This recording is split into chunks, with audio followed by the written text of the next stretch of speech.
تفرقہ خلوص سے نہیں ہوتا، خلوص سے اختلاف ہوتا ہے۔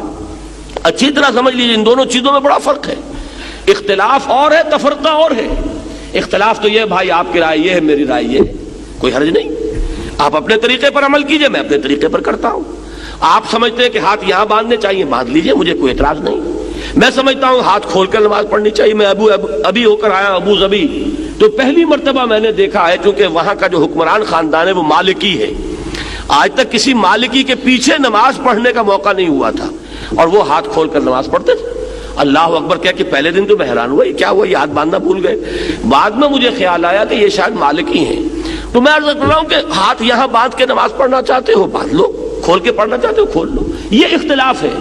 اور اگر یہ ہو کہ اس کے پیچھے اب نماز نہیں ہوتی، اب ہماری نماز علیحدہ ہوگی، ہماری مسجد علیحدہ، یہ تفرقہ ہے، یہ کٹ جانا ہے، یہ من دیگرم تو دیگری ہے۔ تو تفرقہ اور شے ہے، اختلاف اور شے ہے۔ اختلاف امام مالک میں، امام احمد ابن حنبل میں ہے، اختلاف امام مالک اور امام ابو حنیفہ میں ہے، اختلاف امام ابو حنیفہ اور ان کے شاگردوں میں ہے۔ قاضی ابو یوسف کی رائے اور ہے، امام محمد شیبانی کی رائے اور ہے، امام ظفر کی رائے اور ہے۔ تو اختلاف تو قطعاً کوئی بری شے نہیں، بلکہ اختلاف تو اس کائنات میں اللہ تعالیٰ کی کریشن کے اصولوں میں سے ایک اصول ہے۔